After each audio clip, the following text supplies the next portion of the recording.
So, this is a PNOE Metabolic Analyzer.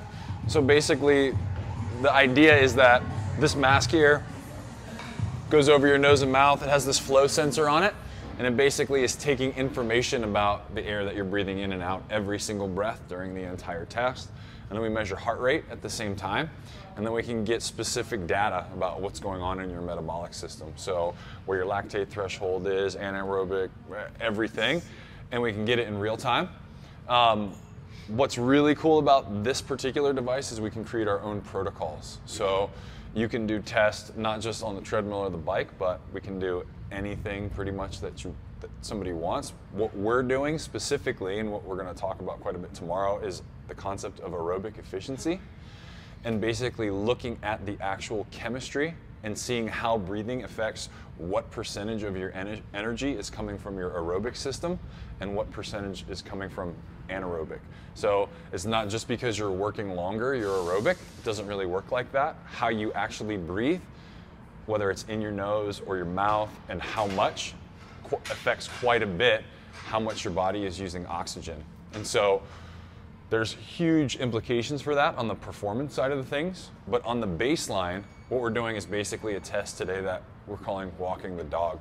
So not just looking at how hard I'm working and what energy am I using, but like in simple tasks, can it be scaled in both directions? So I literally wore this a couple weeks ago while I was walking my dog, and everybody just assumes like if you take your dog for a walk, that's low level aerobic work, right?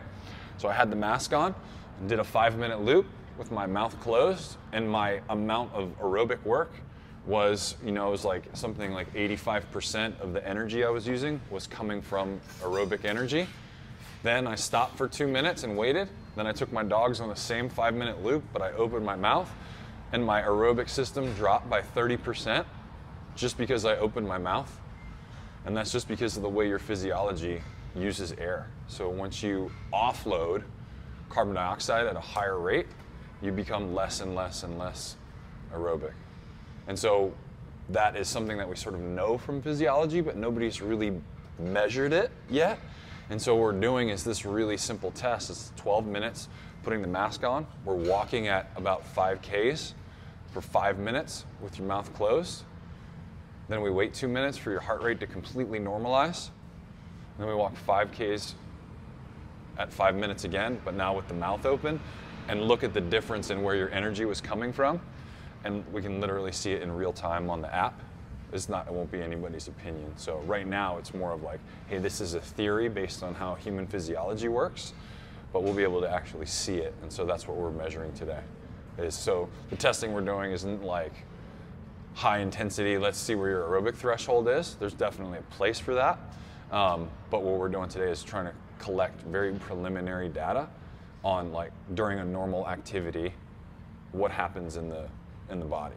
And then from there, we can kind of figure out where should we look in performance from there. So that's what we're up to today. If you want to get tested, you want to just be part of the data collection, you're more than welcome to. The whole thing, including like fitting the mask and getting your information into the app, probably will take 15 minutes per cycle. So if you want to hang out, we're going to test Jace so I can get a good baseline. For what like shit is, and then everyone else can see. As long as it's somewhere between like 4.67, and 5.2, it should be okay. So once we get the ping, then we'll start. There we go. There's our first ping. All right. So once it gets to the 1 minute mark, then I'm going to start the exercise.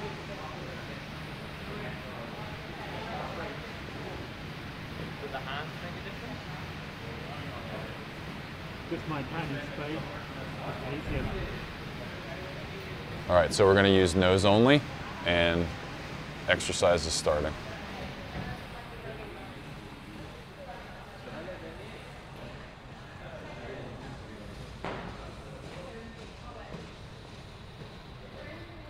Rob, can you just whisper sweet nothings about what's going on here? Yeah, sure. So right now we're just maintaining a walking speed of about 5K an hour. So if you're an American, that's about 3 miles an hour. And Jace is just walking at a pace basically that he would walk his dog, right? And so that's actually the inspiration for the experiment. And what we're gonna do is he's walking with his mouth closed, and we're gonna see where's his aerobic efficiency in that place.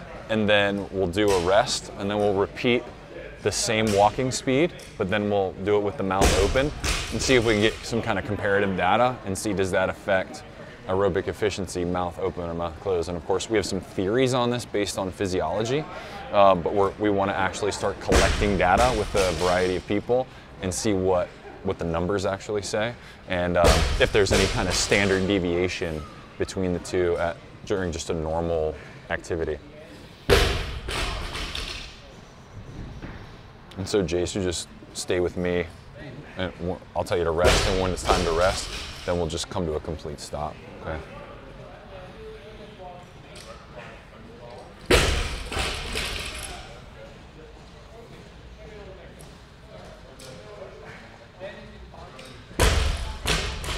Don't mind me, I'm just gonna get a close up of this face mask.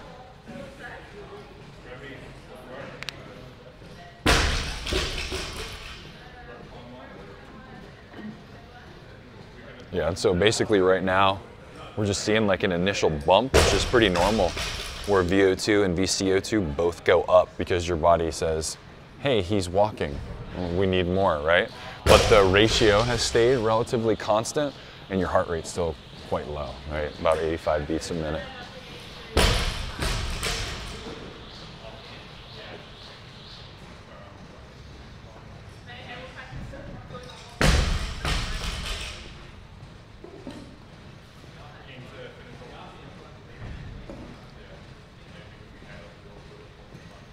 And you know, the kind of information that we're going to get with this, it may or may not lead to direct applications to like high-end human performance. But if you think about it just from like an average person's health perspective, that if we're trying to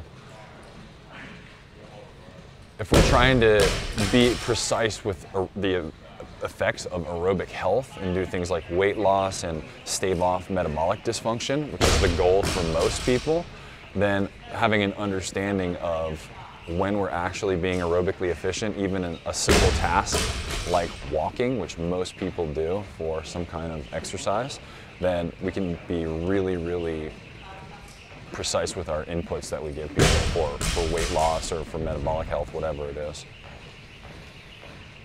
Good.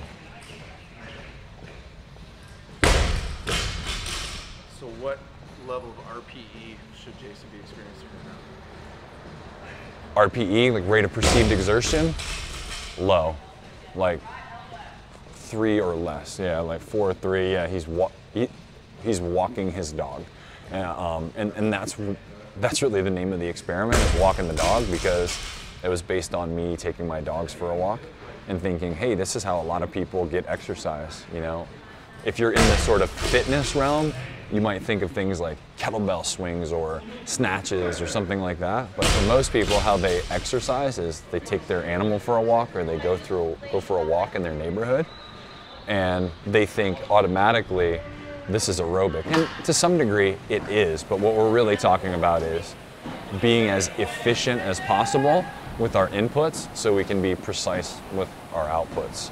So we got about 40 seconds, and then we'll stop. Talking through the data just a tiny little bit more. Yeah, sure. So what we're looking at here is VO2, so how much oxygen is coming in, so what the milliliters are, what the VCO2 is, the respiratory exchange rate, right? So what's the exchange between the VO2 and the VCO2? And as we get closer to 1, then we're tilting more and more towards less and less aerobic. And then we're also looking at heart rate here as another variable. And stop. So feet go on the sides. We're gonna give this 2 minutes, and it won't take long at all to come down, but we're just gonna make sure that we get your heart rate basically all the way to the starting level, which was just over 70 beats a minute. There's currently no protocol that he's using to recover? Nope, he's just breathing normally. So right now, and even for this particular experiment, I didn't ask him to do anything fancy with his nose either. There's lots of protocols that we can do. But first, let's just see if keeping your mouth shut makes a difference. And then if it does make some difference, then we can say, okay, now does how you breathe with your nose make a difference? So now we have data sets, but first, let's see how breathing through your nose affects your efficiency.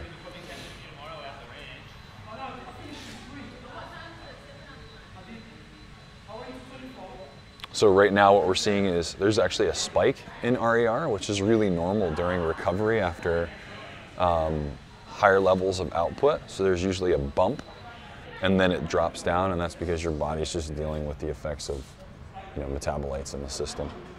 Pretty normal. So his heart rate is low, but his RER is high. So that just means his body's actually dealing with what he just did. And so if that's the case, then we may wait a little longer, since this is our first time ever doing this experiment. So something you talk about a lot is Epoch. Can you explain what that might be for people? Yeah, Epoch is exercise post-oxygen consumption.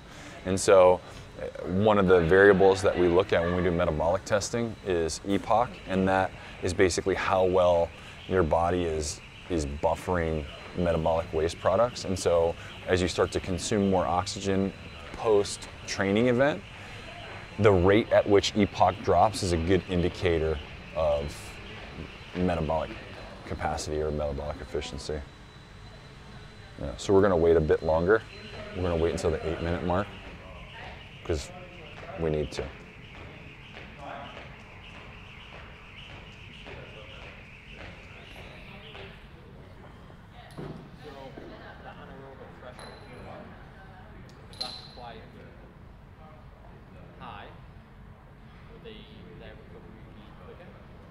Even though they're using a higher aerobic output, but if they're based on aerobic high, would their recovery be quicker than just a pure aerobic base? Yeah, so your anaerobic threshold is basically, or your lactate threshold is basically based on a percentage of your VO2 max generally. So it's the point at which your body can no longer cycle through enough oxygen to deal with anaerobic metabolic waste. So when you start processing carbohydrate, one of the byproducts of that is lactate. And so in order for your body to process lactate as a fuel source, it has to deal with the hydrogen. That's what actually creates fatigue.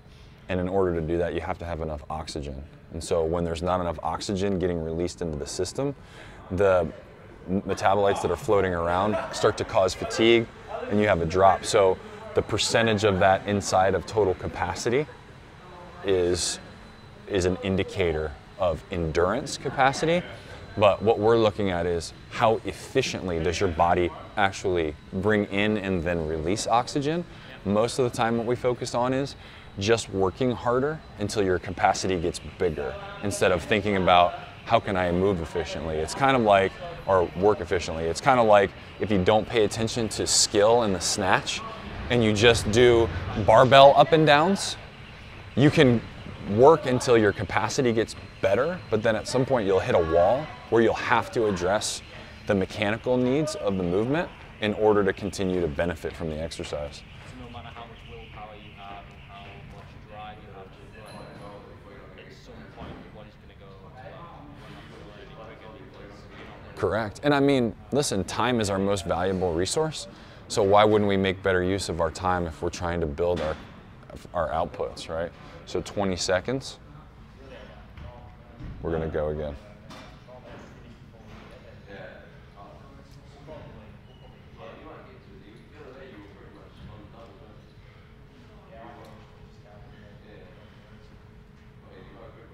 Three, two, one, go ahead.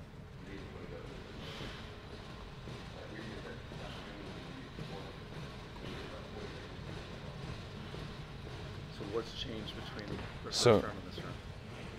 So now Jace has his mouth open.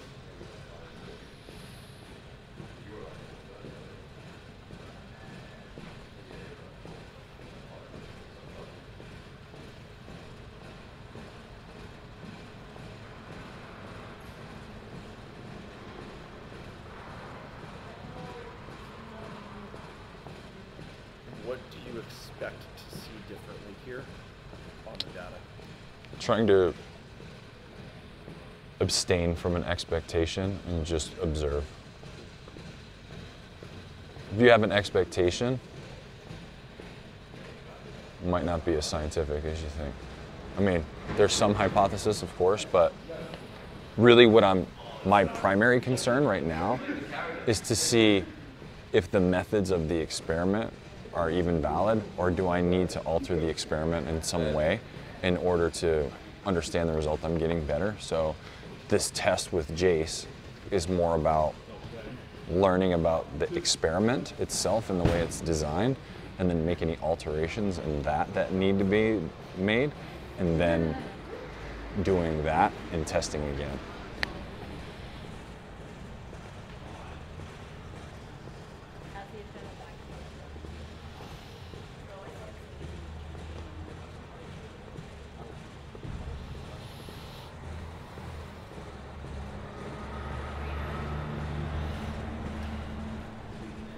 It's all really just a learning process. So, at least for us, what we're trying to do is, you're breathing in and out through your mouth? Yeah. What we're trying to do is get some consistently reliable data that'll actually give us information that we can alter our recommendations on if necessary.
It's interesting. So like these lines right here give us, this is total calories consumed.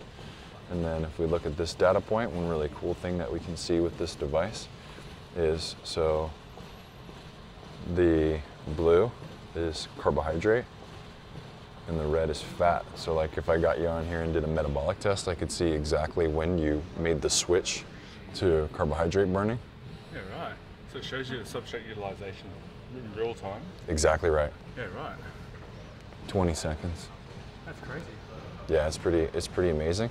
And then it shows heart rate, which of course you would expect in walking for it to be pretty stable in a healthy adult male.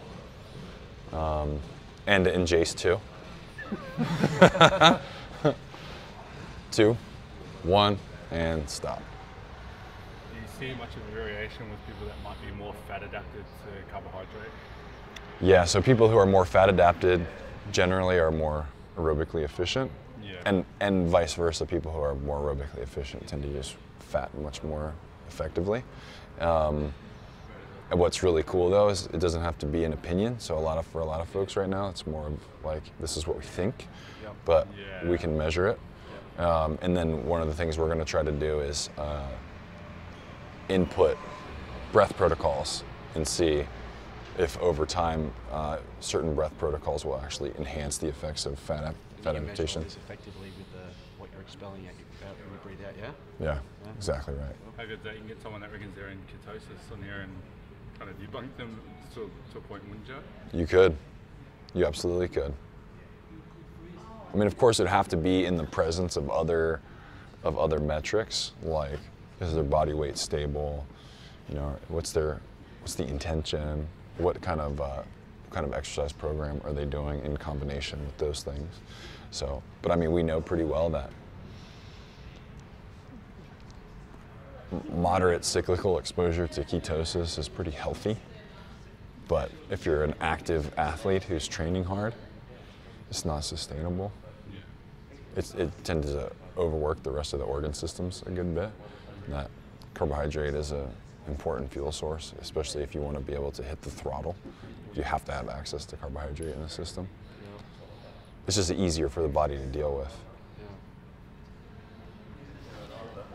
So we'll give it 10 seconds, Jason, and we'll close it down.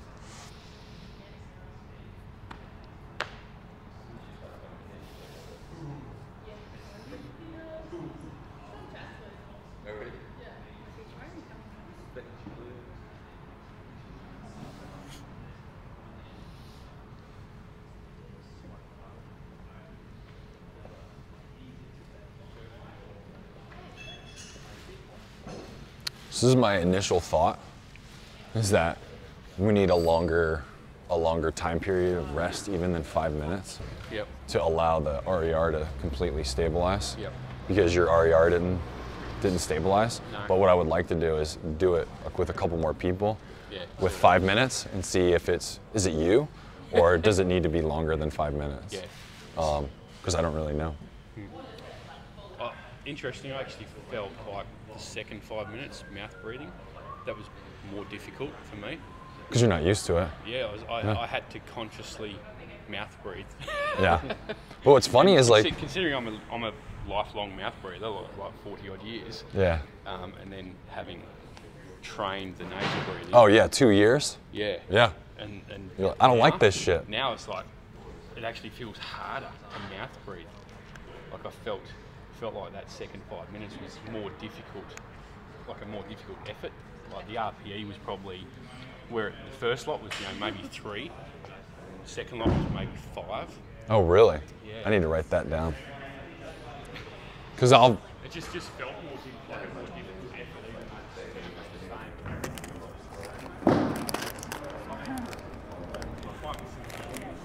For the first 5 minutes, but it's only walking. And walking 10 minutes is not fatiguing. No. So the only difference is mouth open versus mouth closed. But yeah, as soon as I started doing it, I was like, "Ooh, this feels." This doesn't feel good.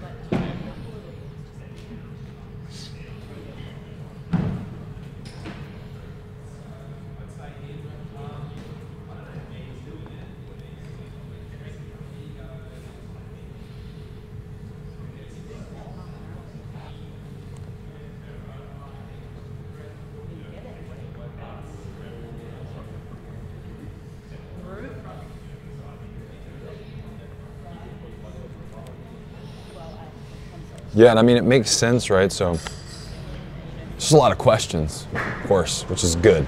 So, untrained versus trained, breath trained versus not breath trained, and where are the differences? And I think what might ultimately result is like comparing. So having somebody who's like a group of people who are unbreath trained do an experiment like this, give them breath training for 4 to 6 weeks, and then See what happens. Yep. And does it diverge? So, but first things first. So it's all about test, retest, experiment, ask questions, Yeah. ask more questions. Well, for me, what I'm hoping is that the questions will be good enough that I can hand them off to somebody who is a more experienced laboratory scientist. Scientist. Yeah, who can refine the experimental techniques and do a much better job than I can at this. But really what I'm trying to see is like, what are the good questions to ask?